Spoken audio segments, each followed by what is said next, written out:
Every moment, every match, I'm the main event.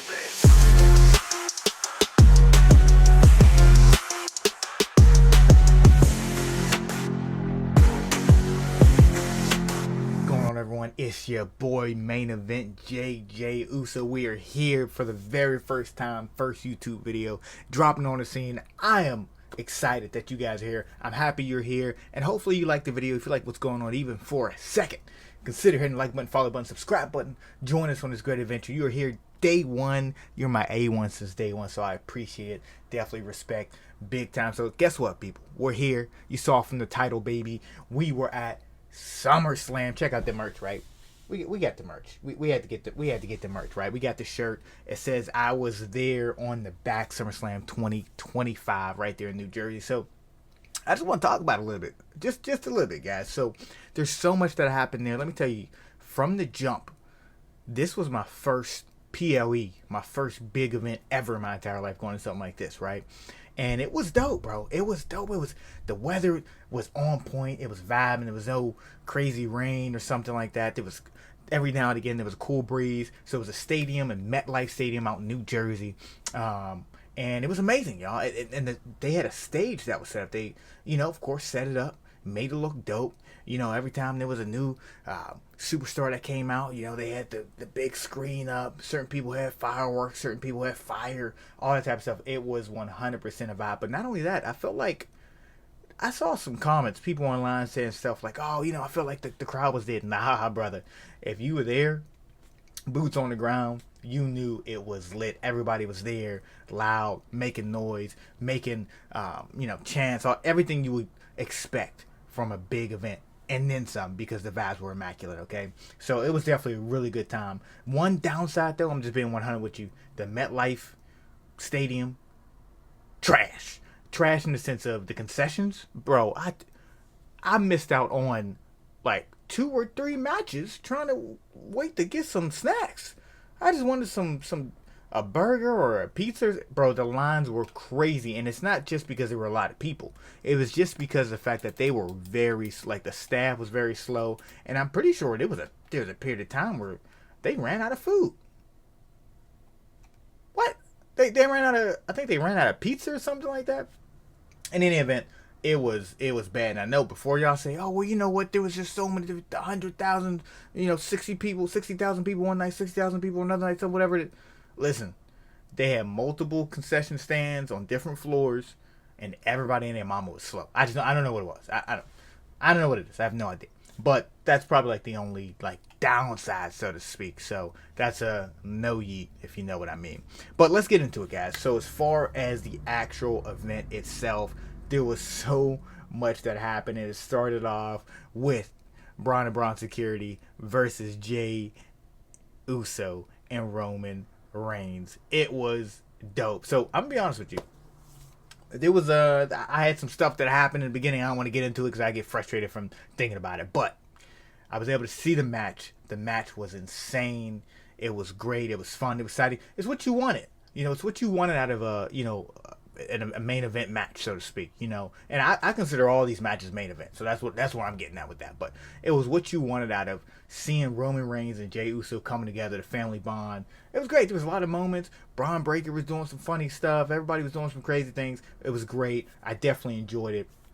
Really good time for sure. I'm skipping ahead a little bit, but I just want to talk about this. This is more bad, if anything, and this is this Sami Zayn versus Cross match. If it was short or felt weird to you on TV, in my opinion, it felt weird in person too. It was, where are you guys going with this story? What are you doing with this? Where are you guys taking this? How are you gonna land this thing?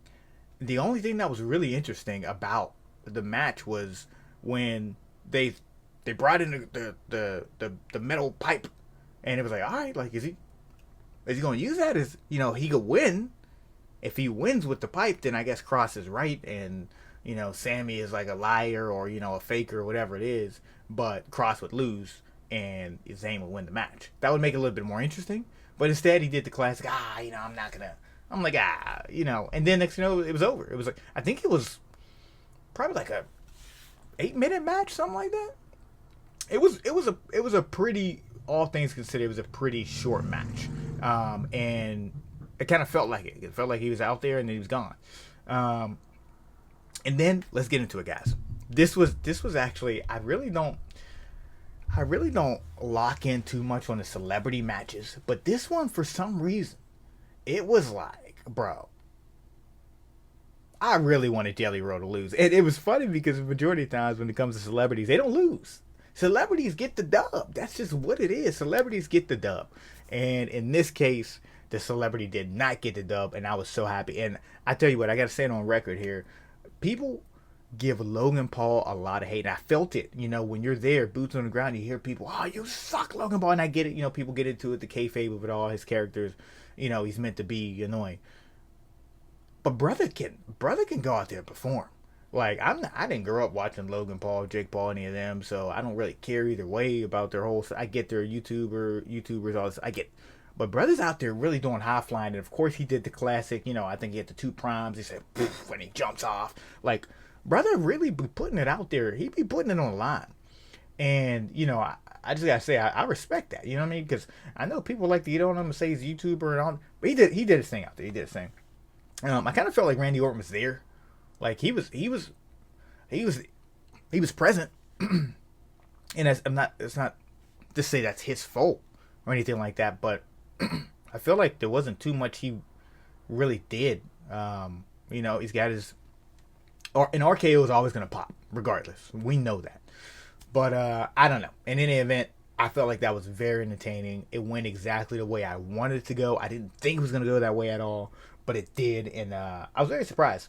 Moving on, we're going to talk about the Charlotte Flair and Alexa Bliss match. I know we're moving all over the place, but in that match, at first I was like, I don't really care like that. This whole story was going, but being there, like, it's crazy to think someone's cheering for Charlotte Flair, for one, and secondly, that was a really good, like, fun match. The way they did stuff with the camera work, again, you know, when you're there, you look up and you can see it on the screen. But the way they did stuff on the camera work, where there was a moment where I think Alexa Bliss accidentally hit Charlotte, and then there was like some drama there, and she's like, "Oh, is she gonna actually hit her and ruin the match?" She's like, "No, see, there's someone behind you." It's kind of like, you know, a little like, I don't want to say comic book, but like one of those like behind you type of thing. I don't know. I thought that was dope. It was fun. It was entertaining. I actually enjoyed it. It was a lot of fun. Again, seeing it live. So, really enjoyed that. And then, of course, we got to talk about the big main event of the night, which was Gunther versus CM Punk. And I'm just going to give you my breakdown of it. And, you know, a little history with me. Like, I watched wrestling, you know, back in the day. Attitude Era, a little bit in the Ruthless Aggression. Took a big, long break. I came back around, I think, 2 WrestleManias ago I started watching, and I didn't really watch in between it, and I came back technically this last WrestleMania at Vegas. So that's a little perspective with me. So I got some good knowledge. I understand things. I get it. You know, I can watch YouTube videos and getting the whole background and everything. So I'm happy to be here, right? CM Punk and Gunther, whatever you want to say. I gotta watch it like on Peacock, like that how they actually did it on TV, on the stream. But in person, for me, it was a slugfest, right? That's nice, but in person it was really just Gunther crushing CM Punk. Now, and also, I have floor seats, so I had some pretty good seats, right? But it was just Gunther crushing CM Punk. Now, the problem for me with that is that there was so much hype. You're talking about CM Punk. It's the summer of Punk. It's the summer. I'm the best in the world. All the promos. We know CM Punk. And I get it. It was a big build up to what happened with Seth Rollins afterwards. I get that. But when you have someone who's claiming to be the best in the world going against someone who is, you know, one of the best in the ring, 80% of the time was a champion, all this type of stuff, and you have this match that happens, and it's basically one side. It's like, oh, Gunther crushed best in the world. He dominated best in the world, to be honest with you. And, I mean, CM Punk shouldn't have won that. And we get it, right?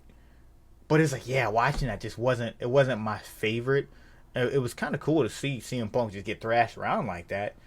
But other than that, as far as a match goes, it was very one-sided. And for me watching it, I was like, yeah, this is a...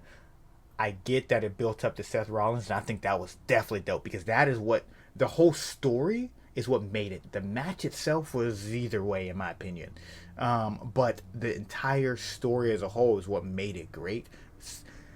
He won, there's a whole bunch of blood and stuff. Cool, it's great. He's finally got his moment. And then Seth freaking Rollins comes out and you hear the music. Burn it! That's like, oh, like everyone was going crazy, right? I'm sure everyone, you're watching it on TV, you're going wild. And the feeling was electric in the stadium. It was electric. Crazy. But seeing him come out, do that, it was I want to say it was unexpected. But a lot of people had their thoughts. A lot of people were thinking, what if he did something like that? What if Seth Rollins was faking his injury? And the fact that it came out to be that was actually crazy. And yeah, it ended very well. And I would say, other than low key, the Sami Zayn and Cross match, like I think the Sami Zayn match was probably the lowest of the night. Low key, the lowest of the night, in my opinion. For night one. And it wasn't bad. I'm not saying it was bad, because it was not bad, but it was just, as far as everything else, whatever. Night two, moving along, it was another straight banger. Night one, yeet. Night two, double yeet. It was fire, bro. So much was going on. I'm just gonna move through a lot of different things here. I will say this. Me personally, Dominic Mysterio, AJ Styles, Dominic Mysterio, both of them for me, it didn't really do too much at first, like just their whole little rivalry. But seeing that match at SummerSlam, bro, I'm a fan of them both. They both went out there and did their thing. AJ Styles coming out with the Styles Heat shirt, and then I think that was that his son? I think that was his son in the car with him as he came out in the whip. But that was supposed to be like a younger Dominic Mysterio back whenever he came out back in 20 years ago, whatever it was. But the match was entertaining. It was fun. A nice homage to Eddie Guerrero, as well as Rey Mysterio as well. I thought it was one big highlight of it. Solo versus your boy Jacob. That was definitely a really fun, dope match. The cage, it was looming there the entire event. Like night one, you see the cage. Hey guys, don't forget it's gonna be a cage match tomorrow. And then the cage is there. Night two, let's go. It comes on down. I feel like it was entertaining, but it should have. I feel like it should have been more. The way Solo won, him just kind of crawling out the way he did, thought that could have been written a little bit better. It was fun. It was still a lot of great action. You had the little bonus there. You had Jimmy come out, do his thing, kind of show some support, and then you had Jacob go out there and just crush some people. It was great. It's what you wanted. But I do feel like it could have been a little bit more. Still very entertaining. And then we had the, what was it, 12 people for the TLC match? Just chaos. Just pure chaos. But I love it. I loved it. It was great. You got people jumping and bending ladders and tables. It was tables, ladders, and chairs, baby, is what you got. What I didn't like, though, was having the Wyatt Six basically retain. I thought they're kind of all over the place, and I get this match was meant to be just chaos and chaotic and fun, and it did do that. But where are they going with this? It didn't really make any sense for me, in my opinion, why the Wyatt Six was able to retain and keep what they got. I don't even think they should have had it in the first place, but I get it. They got to follow, and people like them. It is what it is. Moving on, the real big event here, and it was the John Cena versus Raheem Rhodes and Cody Rhodes.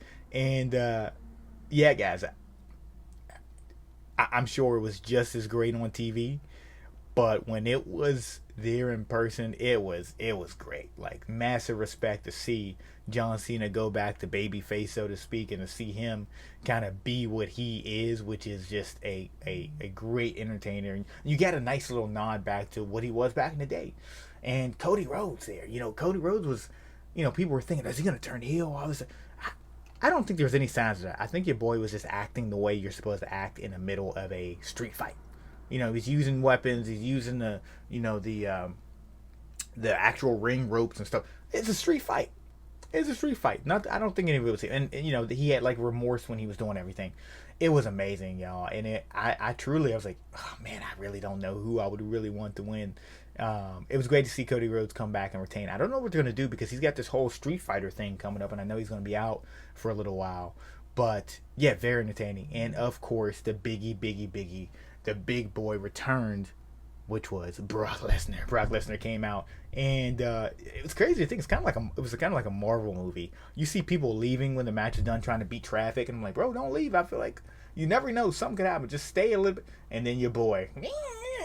That's supposed to be Brock Lesnar's intro guitar. I'll work on that. But he came out there, and brother, what a return! He just came out, did his thing, and bounced out. I know there's some controversy there. I get it. But it was very surprising to see Brock Lesnar show up at SummerSlam. So there it is. I know it's more of just like a boots on the ground recap, so to speak. But SummerSlam 2025, I low-key want to say I was not at WrestleMania in person. So I get it. And I know that there could be some bias here, but maybe it's the mix of me actually physically being there and feeling the fire and seeing the smoke and explosion and the pops and all that stuff. But I would low-key say I think SummerSlam was better than WrestleMania. I know. Let me know down in the comment section as far as every event I was talking about, everything that you liked, everything you didn't like, and I know we're moving on to the next event. We got Clash in Paris, stuff like that's coming up. Whatever the case is, let me know down in that comment section. Ladies and gentlemen, thanks for rocking with your boy. I give you a yeet. Peace out, y'all. No one can stop my main event rise. Fists in the air, hear the battle cries. No limits, no ceiling, I'm taking the skies. I'm the truth, the proof.